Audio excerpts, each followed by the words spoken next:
In this video, I'm going to show you exactly what's preventing you from increasing your solar sales and how to escape the bottleneck. Coming up. Hey, welcome back to another video on the channel. My name is Ivan and I own a solar growth marketing agency. We focus on solar lead generation and solar sales. So what I wanted to do in this video was actually give you some practical and realistic ways that you can prevent or escape the bottleneck if you're in solar sales, right? Whether you're a one-man show or you already have an established solar sales organization, I believe that these things will help you tremendously because they're very applicable in today's market, and anyone who's deploying these strategies is winning and is winning big. One of the first things you need to think about if you want to escape the bottleneck in your solar sales is something that I talk about a lot, and that is your CPA, or your cost per acquisition of a deal, okay? So number one, I will put down on the board as a CPA. And the reason why is you want to think about what that CPA really is. So if you're overpaying to get a closed deal, which means obviously having a high CPA or a cost per acquisition of a sale, that means there's numerous ways you can actually pivot, make changes, rapid changes to ensure that that CPA doesn't stay up and actually goes down, so it can induce growth. And one of the first things you can actually do is you can ensure that you, number one, find low-hanging fruit markets, okay? So what do I mean by that? Low-hanging fruit markets is, okay, low-hanging fruit markets. So what is a low-hanging fruit market? A low-hanging fruit market is a state or an area that allows you to get a lower CPA or a lower cost per acquisition, okay? Now, let me first start out by saying what is not a low-hanging fruit market, so you'll start to get the idea. So saturated markets like, San Diego, okay?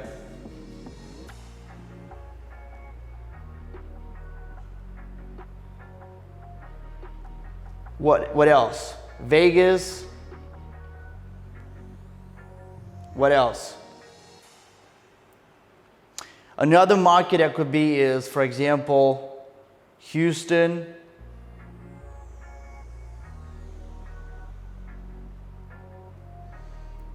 And again, I can go on and on, but I'm sure you probably get the point. Markets that are already saturated, instead of, for example, targeting San Diego County or Vegas or Houston, I know those probably seem like very attractive markets to anyone who's out there and actually is already selling solar in those markets, and I can tell you that if you're already doing that, you're greatly limiting your ability to grow by already having a higher CPA than it should have been, okay? So if you go to markets like, for example, I'm going to give you an example. So if you go to markets like, Utah, okay? If you go to markets like Utah, if you go to markets like Idaho, okay? If you go to markets like Massachusetts,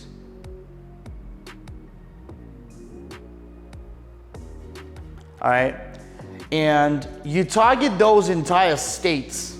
Now that's the whole point.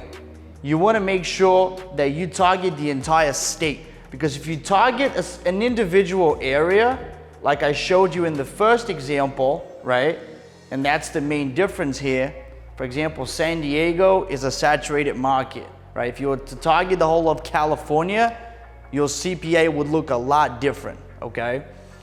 Now, the reason why I'm trying to point this out here is because this will give you a much lower cost per acquisition, okay? Even if you were to go in these markets and say, okay, I want to target the entire state of California, right? Or I want to target the entire state of Nevada, okay?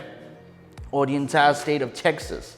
You would be much better off, in getting a lower cost per acquisition than than if you were to target individual spots. Now, I understand if you have a ground team, that could be very limiting, but that way, a lot of the times you could actually be limiting your growth by way overpaying for a deal, to get a deal closed, basically, which again refers to the cost per acquisition. And to go into, the first step is obviously to find a low-hanging fruit market. And in this case, okay, this is not working. In this case, it would be targeting an entire state, okay? Targeting an entire state and not these areas right here. Because if you do target individual areas, I can assure you that you're probably going to have a lot higher cost per acquisition, okay? And I know you probably heard me talk about this many times over, but I cannot tell you how important this is in solar sales, okay? Time and time again, we get somebody on the phone and he's like, hey dude, I just got a couple of zip codes, can you target those? And what would be my cost per lead or cost per appointment, whatever, right? And I'm like, dude, you're working with an installer, right? You have a solar, I'm talking to the guys that own sales organizations, right? I'm not talking to the companies that actually install in a particular area. If you're a solar sales organization, it is your responsibility to push to markets that are low-hanging fruit markets, all right?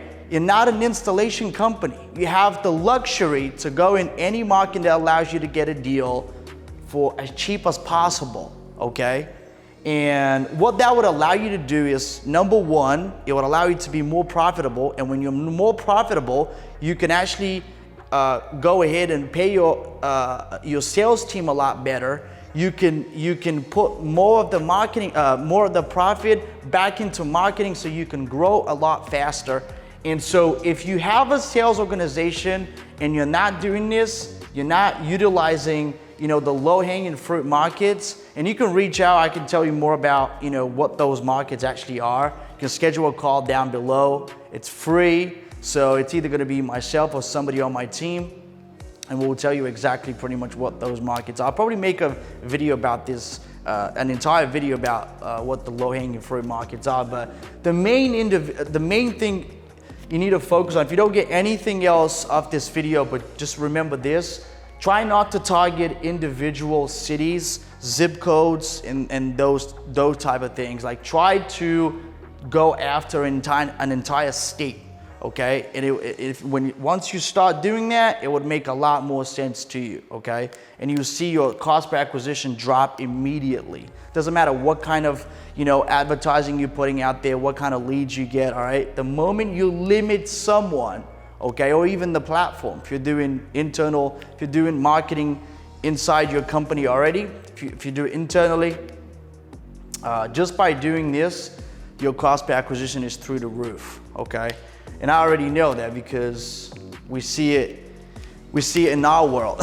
So it's probably the same in your world. So, and the second thing you need to do, once you figured out what state you want to target, for example, if you're in San Diego and decide to target the entire state of California, I mean, you've already made the right decision.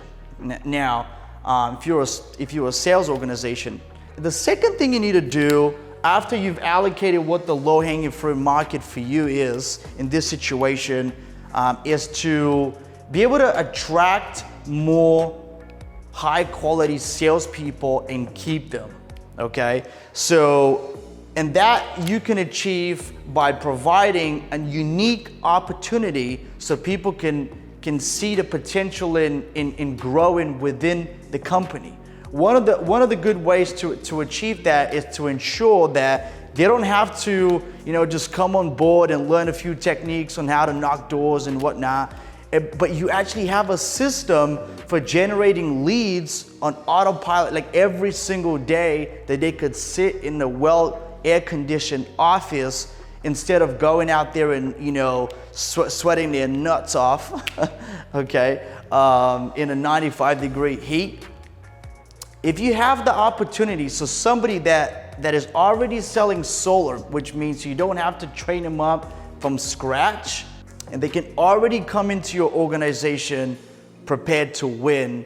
And one of those things is to basically make sure that you have leads, okay? Don't just teach them how to do it and then send them to the doors to go and knock doors, because that anybody can do, okay? If you think about this, it's not a unique opportunity. Maybe you have figured out a slightly better technique than everyone else, and the conversion rates, you know, of those at the doors of your setters, right, are much better than your competitors. But still, it's not a unique opportunity. To ensure that you have a unique opportunities, you need to make sure that you have leads that your sales guy could call, right, or an appointment generating solution. Again, no pun intended, but I've seen this time and time again in sales organizations. Good quality people leave because they don't have an opportunity to grow within the company, all right? So second thing is, honestly, just make sure that you have leads and appointments, okay? I don't care how you're gonna do that. You just need to figure this out, okay? If you're gonna grow anything, you wanna make sure that you scale a sales team and you know how to generate leads, okay? So leads and appointments. If that is already solved, I can already tell you that don't matter what kind of, you know, doesn't matter, again, the kind of training that you can provide to these salespeople. If they're already good, they're gonna stay, all right? And they're gonna stay because you have a good opportunity. And the third thing that could be limiting your growth, and again, creating that bottleneck, is making sure that you can put in a lot of that money, right? A lot of that money that you get back from sales into marketing so you can grow into marketing, leads, appointments, doesn't matter, right? Because if you're not doing that and you spend the money for anything else but that, that's gonna put a cap on the amount that you can grow. I mean, I cannot tell you how many times I have had clients that have had to stop using our services because of that one thing alone, okay? Because you need to grow. So make sure, the way to avoid that is make sure you go to a market, right? Either a market or you know an installer that can get a fast, really good, fast payout, okay? I don't care how you're gonna do that. Again, you can negotiate with the installer, okay?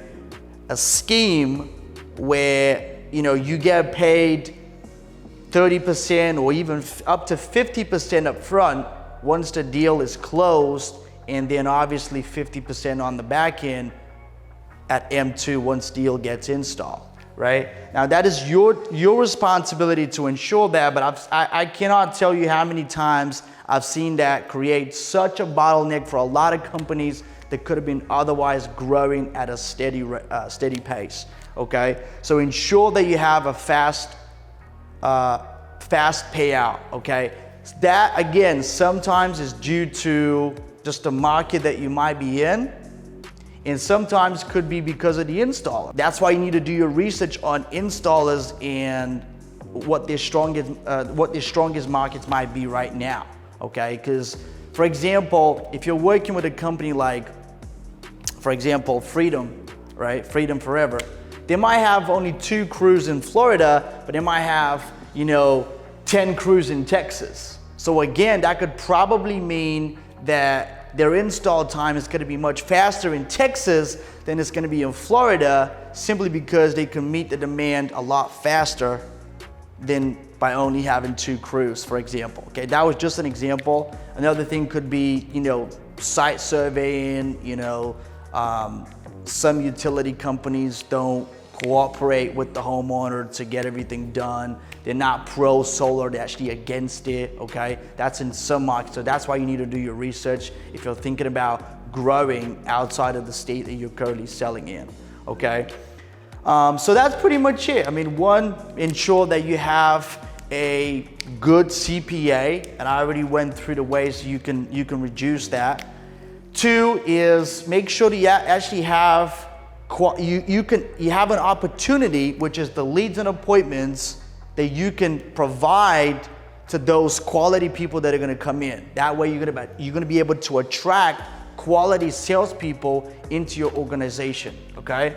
And number three, to escape the bottleneck, you're going to have to find a market that is allowing you to get money spinning real quick by being able to get your money out a lot quicker and having a faster payout time, and doing your research about the installers as far as where they're installed faster, and and obviously negotiating a payout scheme that favors you, okay? Now, I hope this was of value to you. If it was, give it a thumbs up and make sure you subscribe to the channel. Until next time, stay well, sell more solar, and I'll see you again on the next video.